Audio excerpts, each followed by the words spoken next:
नमस्कार दोस्तों, easy way learner learning channel पर एक बार आपका पुनः स्वागत है। आज हम उच्च शिक्षा अधिष्ठाता बिल 2025 जो कि लोकसभा में प्रस्तुत कर दिया गया है से संबंधित संपूर्ण अध्ययन सामग्री को एक सारगर्भित ढंग से समझने का प्रयास करते हैं।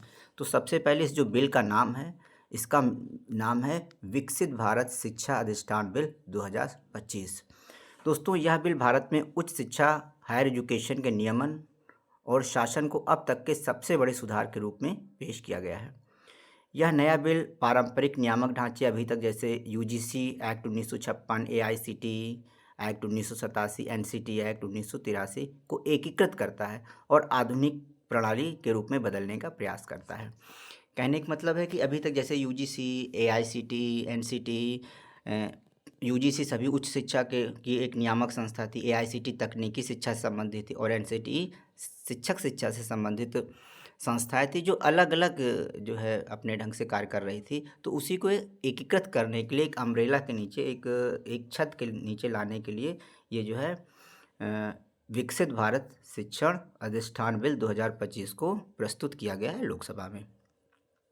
और बिल क्यों लाया गया, सबसे बड़े प्रश्न तो यहाँ यही पे आता है कि क्या ज़रूरत थी बिल को लाने की, क्या आवश्यकता महसूस हुई। तो भारत की उच्च शिक्षा प्रणाली में कई चुनौतियाँ हैं।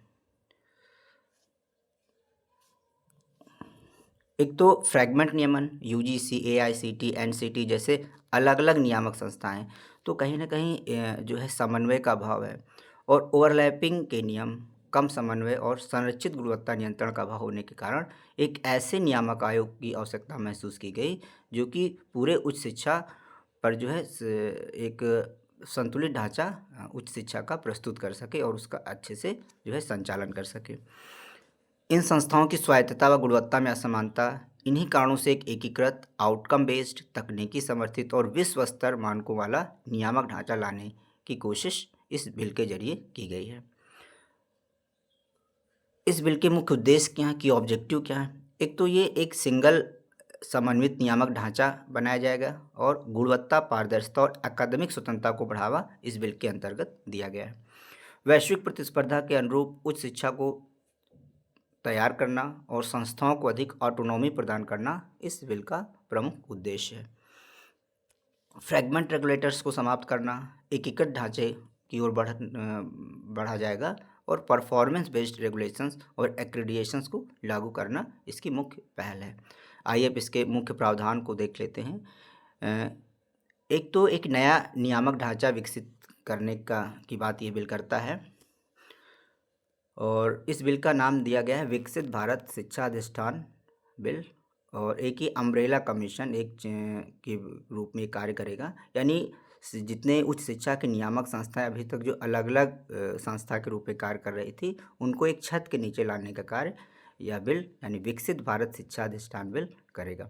यह भारत की उच्च शिक्षा नीति में जो है रणनीति मार्गदर्शन देने वाला एक प्रमुख संस्थान होगा। और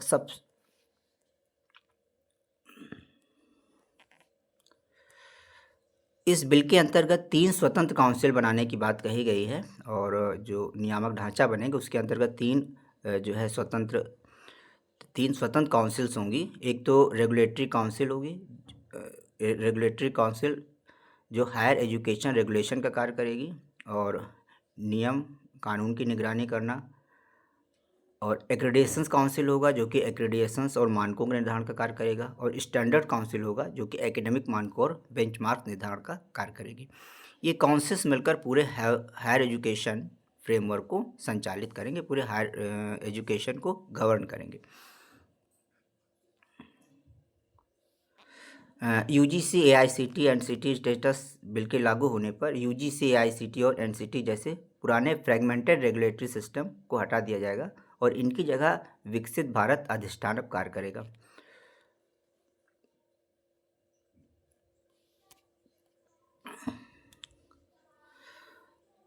इसके अंतर्गत जो है पेनाल्टीज़ और इन्फोर्समेंट यानी जो भी संस्थाएं इसका पालन नहीं करेंगे उनके लिए पेनाल्टीज़ का भी प्रावधान किया गया है।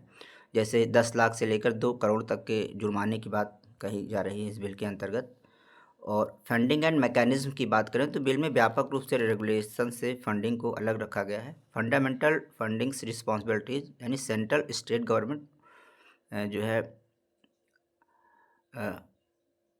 अलग फंड बनाने की बात कही गई है। बिल का जो ये बिल कोई नया नहीं है, इसमें NEP 2020 के जो प्रावधान थे उसी के अनुरूप जो है एक नया नियामक आयोग बनाने की बात NEP 2020 में की गई है। उसी के अनुरूप जो है यह बिल जो है एक नियामक संस्था की बात करता है। फ्रेगमेंटेड रेगुलेटरी बॉडीज़ को एकीकृत करना NEP के विज़न में है। Transparency, autonomy, outcome based quality assurance NEP की प्राथमिकताएं हैं, उसी को ध्यान में रख करके यह बिल पेश किया गया है। NEP का फोकस मल्टीडिसिप्लिनरी है, जैसे flexible and research led system bill के ढांचे में भी दिखाई देता है। यानी NEP 2020 के जो उद्देश्य हैं उसको कहीं ना कहीं ये बिल फुलफिल करेगा। बिल के संभावित क्या प्रावधान हो सकते हैं, इम्प्लीकेशंस क्या हो सकते हैं। कोई भी बिल आता है या कोई भी नई चीज़ आती है, नया चीज़ बनता है तो उसके पॉजिटिव और निगेटिव दोनों इम्पैक्ट की बात चर्चा होती है। कुछ पॉजिटिव इम्पैक्ट क्या हो सकते हैं, एक तो नियम के दायरे में स्पष्टता होगी और क्वालिटी एश्योरेंस को मजबूती मिलेगी। परफॉर्मेंस बेस्ड असेसमेंट होगा। इसके अंतर्गत कुछ क्रिटिसिज्म चैलेंजेस भी हैं, जैसे कि सेंट्रलाइजेशन का डर है। ये है कि जो राज्य और जो क्योंकि शिक्षा जो है समवर्ती सूची का विषय है, तो माना जा रहा है कि इस बिल के या इस नियम के इसके एक्ट बन जाने से, इस संस्था के बन जाने से इसमें कहीं ना कहीं स्टेट के अधिकार कुछ कम हो जाएंगे और ये सेंट्रल की ओर झुके, उसके अधिकार सेंट्रल की ओर अधिक केंद्रित होंगे। सम स्टेक होल्डर्स ने कहा है कि नियमन में टीचर्स इंस्टीट्यूशंस की रिप्रेजेंटेशन कम हो जाएगा और कहीं ना कहीं ऑटोनोमस यूनिवर्सिटीज़ की स्वायत्तता भी संभावित प्रभाव पड़ेगा, क्योंकि यह बिल जो है अधिक से अधिक जो है सेंट्रलाइजेशन की ओर जो है फोकस करता है। संभावित प्रभाव क्या पड़ सकते हैं, इस बिल का समरी देख लेते हैं। तो बिल का नाम है विकसित भारत शिक्षण अधिष्ठान बिल और विकसित भारत शिक्षा अधिष्ठान बिल। ऑब्जेक्टिव क्या है, unified efficient higher education regulate करना। ये रिप्लेस करेगा UGC, AICTE, NCT को अब रिप्लेस करेगा। और अधिष्ठान जो है 3 काउंसिल्स पर फोकस करेगा।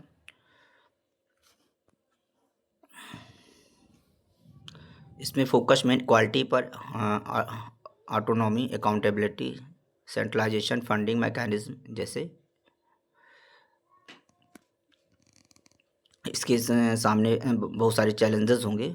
और यह बिल जो है लोकसभा में पेश कर दिया गया है और अब ये आगे जो है जब लोकसभा और राज्यसभा से पास हो जाएगा तो उसके बाद ये जो है राष्ट्रपति के पास हस्ताक्षर करने के लिए जाएगा। जब राष्ट्रपति इस पर हस्ताक्षर कर देंगे तो ये अधिनियम का रूप ले लेगा और ये नियामक आयोग जो है अपना कार्य करने लगेगा। और क्योंकि ये पब्लिक जॉइंट कमेटी के पास भी बिल को भेज दिया गया है, तो जो भी आवश्यक संशोधन की आवश्यकता होगी उसमें जो है संशोधन के साथ ये बिल आएगा और बाद में एक्ट, राष्ट्रपति के हस्ताक्षर के बाद एक्ट बन जाएगा। आइए अब इससे संबंधित कुछ ऑब्जेक्टिव क्वेश्चंस को सॉल्व कर लेते हैं, जिससे कि विषय वस्तु को समझने में और आसानी हो सके।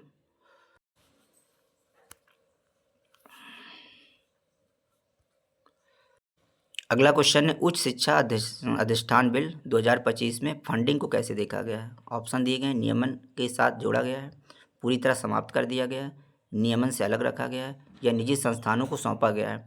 तो इसका ऑप्शन सही ऑप्शन होगा कि इसे जो है नियमन से अलग रखा गया है, यानी रेगुलेशंस और फंडिंग को अलग रखने का सिद्धांत इस बिल में अपनाया गया है।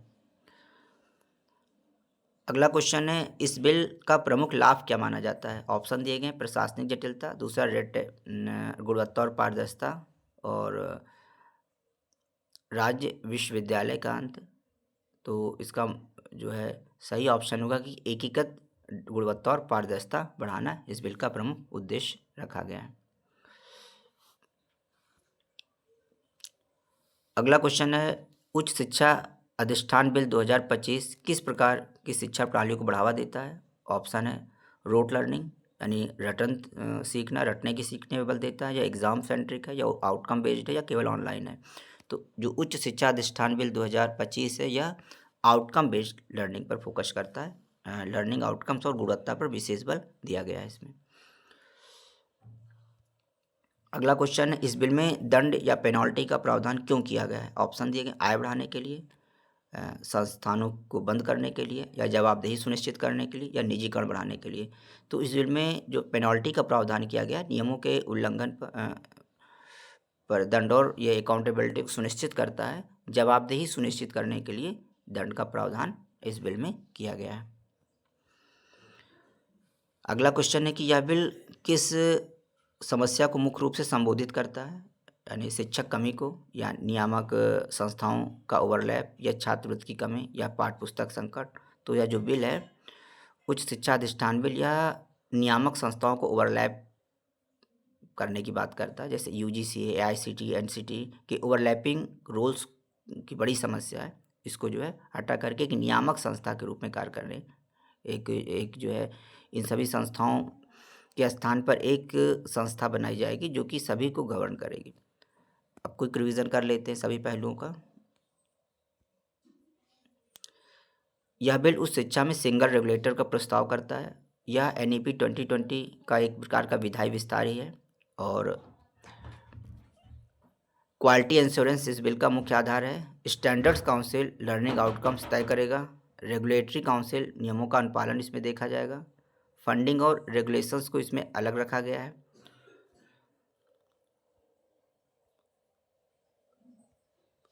और इंस्टीट्यूशनल ऑटोनॉमी बढ़ाने का इसमें प्रयास किया गया है। ग्लोबल स्टैंडर्ड से तालमेल पर जोर रखा गया है। ओवर रेगुलेशंस कम करने का उद्देश्य से इसका अकाउंटेबिलिटी को मजबूत किया जाएगा। सेंट्रलाइज्ड फ्रेमवर्क की आलोचना भी होती है इस बिल में। और ये भी माना जाता है कहीं न कहीं स्टेट यूनिवर्सिटीज़ की भूमिका इसमें कम हो जाएगी। और जो संघीय ढांचा उसमें स्टेट की जो भूमिका है, ये बिल कहीं न कहीं उसकी भूमिका को कम आंकेगा, ये इसकी शंकाएँ हैं। और कहीं न कहीं शिक्षक प्रतिनिधित्व सीमित होने की भी आलोचना की जाती है। तो ये था इस बिल से संबंधित महत्वपूर्ण बातें। ये आने वाले समय में ये बिल कैसा काम करेगा, या जब अधिनियम बन जाएगा, तो ये जब एक नियामक ढांचा जब काम करने लगेगा तो इसका भविष्य में पता चल पाए इसका आउटकम क्या है। थैंक्स।